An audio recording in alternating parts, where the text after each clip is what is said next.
आज हम बात करेंगे आपके सांसद संजय सिंह ने राज्यसभा में स्थगन प्रस्ताव दिया, अमोनिया स्तर बढ़ने पर चर्चा की मांग। फिर बात करेंगे ट्रंप ने रूबिया को यूएसएआईडी के कार्यवाहक निदेशक के रूप में नियुक्त किया, एजेंसी अब विदेश विभाग के नेतृत्व में। फिर बात करेंगे कनाडा के फैंटनल तस्करी रोकने के लिए 1.3 अरब डॉलर की सीमा सुरक्षा योजना की घोषणा, ट्रंप ने टैरिफ रोकने का फैसला लिया।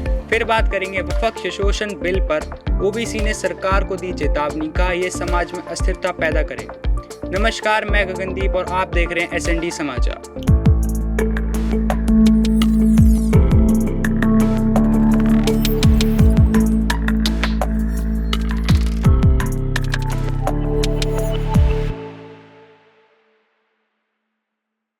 आप सांसद संजय सिंह ने राज्यसभा में स्थगन प्रस्ताव पेश किया, जिसमें उन्होंने दिल्ली और आसपास के इलाकों में पानी में बढ़ती अमोनिया स्तर पर चर्चा की मांग की। हाल ही में यमुना नदी और अन्य जल स्रोतों में अमोनिया की मात्रा बढ़ने की खबर सामने आई है, जिसमें जल प्रदूषण बढ़ रहा है और पीने के पानी की गुणवत्ता का असर पड़ सकता है। संजय सिंह का कहना है कि पानी में अमोनिया का उच्च स्तर स्वास्थ्य के लिए खतरनाक हो सकता है और इसे जल्द ही जल नियंत्रित करने की आवश्यकता है।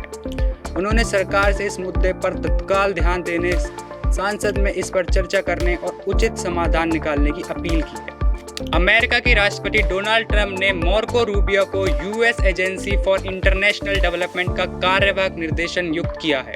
यह फैसला तब लिया गया जब ये मान्य सहायता एजेंसी पूरी तरह से विदेश विभाग के नेतृत्व में आ गई। यूएसएआईडी अमेरिका की एक महत्वपूर्ण एजेंसी है जो दुनिया भर में विकास और मानवीय सहायता से जुड़े काम करती है। इस बदलाव के बाद अब यूएसएआईडी की नीतियों और कार्यों पर विदेश विभाग का सीधा नियंत्रण होगा।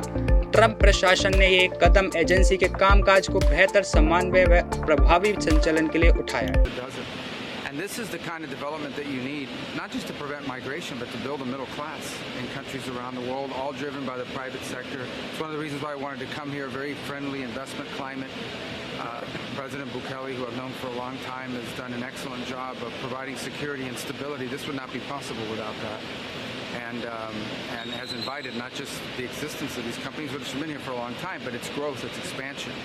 And if you look at the jobs, these are the kinds of jobs we want to be creating in the United States as well. These are great, good-paying jobs, skills, and it's the kind of thing that you hope to see more of.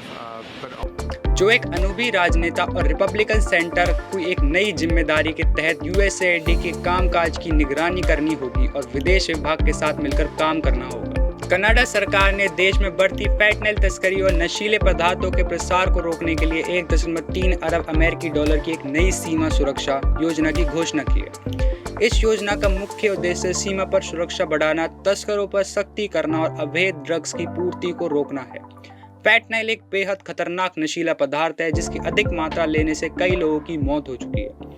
हाल ही के वर्षों में उत्तरी America में drug overdose के मामले में भारी वृद्धि हुई है, जिसमें यह एक गंभीर समस्या बन गई है। असुद्दीन ओवैसी ने सरकार को वक्फ शोषण बिल को लेकर चेतावनी दी है। उन्होंने कहा कि अगर ये बिल पास होता है तो इसमें समाज में अस्थिरता पैदा हो सकती है। ओवैसी का मानना है कि ये कानूनी व वक्फ संपत्तियों पर असर पड़ेगा और इससे मुसलमानों व नाराजगी बढ़ सकती है। उन्होंने सरकार से मांग की है कि इस बिल पर पूर्ण विचार किया जाए और सभी पक्षों से बातचीत के बाद कोई फैसला लिया जाए। ओवैसी ने कहा कि वक्फ संपत्ति सामुदायिक उपयोग और धार्मिक उद्देश्य के लिए होती है और अगर सरकार इसमें बदलाव करती है तो इसमें कई विवाद खड़े हो सकते हैं। उन्होंने संसद में इस बिल का कड़ा विरोध करने की बात कही है और सरकार ने इसे तुरंत वापस लेने की मांग की है। धन्यवाद।